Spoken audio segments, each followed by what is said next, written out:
មានលាភសំណាងទទួលបាននូវឱកាសថ្មីជារីកចម្រើនឋានៈបុណ្យស័ក្តិនិងសុភមង្គលនៅក្នុងក្រុមគ្រួសារតើហុងស៊ុយគឺជាអ្វីហុងស៊ុយគឺជាវិជ្ជាបុរាណចិនមួយដែលសិក្សាអំពីលំហូរថាមពលឈី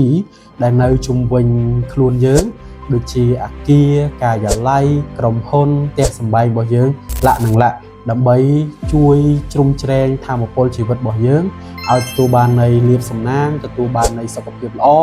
និងឱកាសរីកចម្រើននៅក្នុងអាជីវកម្មផងដែរ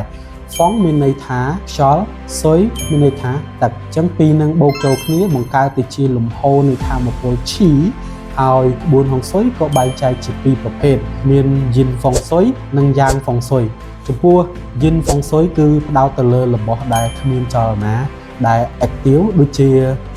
ភ្នូដូនតាម៉ុងដូនតាសែគីដួងចៅកំណើតឬក៏ចៅអង្គក៏ប៉ុន្តែយ៉ាងហ្វុងស៊ុយគឺផ្ដោតទៅលើរបស់ដែលមានចលនារបស់ដែល active ដូចជាផ្ទះការិយាល័យអគារផ្សារទំនើបអផាតមិនអីផ្សេងដែលរៀបទៅតាមក្បួនហ្វុងស៊ុយនេះគឺជាហ្វុងស៊ុយហើយ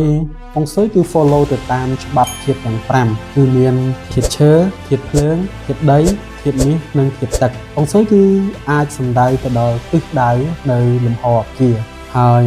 ក្នុងជ័យភូមិដែលមានខ្លាសនាគខៀវកម្ដៅខ្មៅហង្សក្រហមតើហុងស៊ុយជួយអ្វីខ្លះដល់មនុស្សហុងស៊ុយបានជួយឲ្យមនុស្សមានសុខភាពល្អមានលាភសំណាងទទួលបាននូវឱកាសថ្មីភាពរីកចម្រើនឋានៈបុណ្យស័ក្តិនិងសុភមង្គលនៅក្នុងក្រុមគ្រួសារហ្វុងស៊ុយមិនមែនជាការឲ្យធូបបួងសួងទៅដល់អាទិទេពឬក៏ទេវតាក៏ប៉ុន្តែការរៀបចំហ្វុងស៊ុយគឺរៀបចំបរិយាកាសបរិស្ថានដែលមជ្ឈដ្ឋានជុំវិញយើងឲ្យជួយគ្រប់គ្រងទៅដល់ដួងឫស្សីរបស់ម្ចាស់សម្រាប់នៅជោគជ័យនិងភារកិច្ចរបស់គាត់ការរៀបចំហ្វុងស៊ុយមិនមែនសងព្រេងមិនមែនដេកឲ្យភូកចាំ